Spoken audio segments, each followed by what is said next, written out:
Assalamualaikum warahmatullahi wabarakatuh. Perkenalkan, kami dari kelompok Tukak Lambung. Sebelumnya, saya akan memperkenalkan anggota kelompok saya, yaitu Dania Uswatina, Arlinta Pramesti Restukusuma, Dede Ika Kartika, Della Maulisa Purwaningsih. Pengertian tukak lambung, tukak peptik merupakan keadaan di mana kontinuitas mukosa lambung terputus dan meluas sampai di bawah epitel. Kerusakan mukosa yang tidak meluas sampai ke bawah epitel disebut erosi.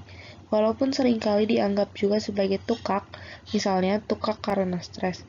Tukak kronik berbeda dengan tukak akut karena memiliki jaringan paut pada dasar tukak. Menurut definisi, tukak peptik dapat ditemukan pada setiap bagian saluran cerna yang terkena getah asam lambung, yaitu esofagus, lambung, duodenum, dan setelah gastroenterostomi juga jejunum. Penyebab tukak lambung selama bertahun-tahun, kelebihan asam diyakini menjadi penyebab utama penyakit MAH. Peningkatan kadar asam lambung atau penipisan selaput pelindung lambung berpotensi memicu munculnya tukak lambung. Penyebab umum yang dapat menurunkan perlindungan dinding lambung terhadap asam lambung meliputi infeksi bakteri Helicobacter pylori dan penggunaan obat antiinflamasi non-steroid. Gejala. Gejala lain yang bisa muncul pada tukak lambung adalah mual dan muntah, perut kembung, sering bersendawa, dada terasa seperti terbakar, hilang nafsu makan, berat badan turun, sulit menarik nafas, dan lemas. Pengobatan tukak lambung. Tukak lambung yang sampai menyebabkan pendarahan harus mendapat penanganan darurat. Dokter akan menghentikan pendarahan melalui prosedur endoskopi dengan menyuntikkan obat langsung ke area luka atau menyumbat luka dengan terapi panas. Kemudian, dokter dapat melakukan transfusi darah untuk mengganti darah yang hilang. Bila pendarahan tetap berlangsung atau tukak lambung sampai menimbulkan lubang di dinding lambung, dokter akan melakukan operasi.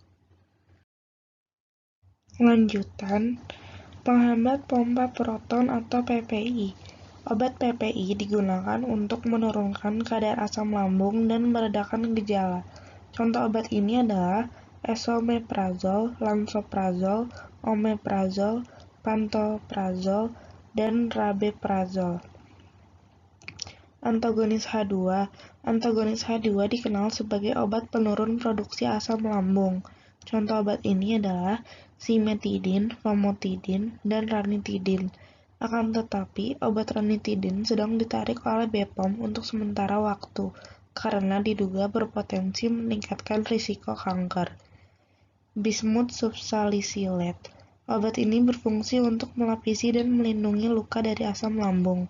Obat ini bekerja dengan cara membunuh organisme penyebab infeksi. Antibiotik. Antibiotik bertujuan untuk membunuh bakteri H. pylori. Contoh antibiotik yang akan diberikan adalah amoxicillin, clarithromycin, atau metronidazole.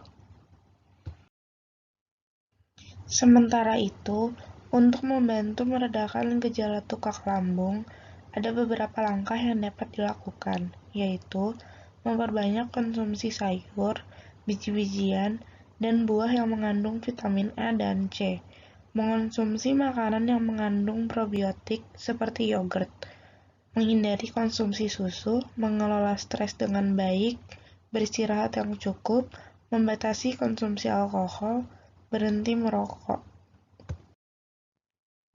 Pencegahan tukak lambung. Tukak lambung dapat dicegah dengan beberapa langkah sederhana berikut. Rutin cuci tangan, terutama sebelum makan dan setelah dari toilet. Cuci bahan makanan dan masak hingga benar-benar matang. Hindari mengonsumsi minuman beralkohol. Pastikan air yang diminum bersih dan sudah dimasak.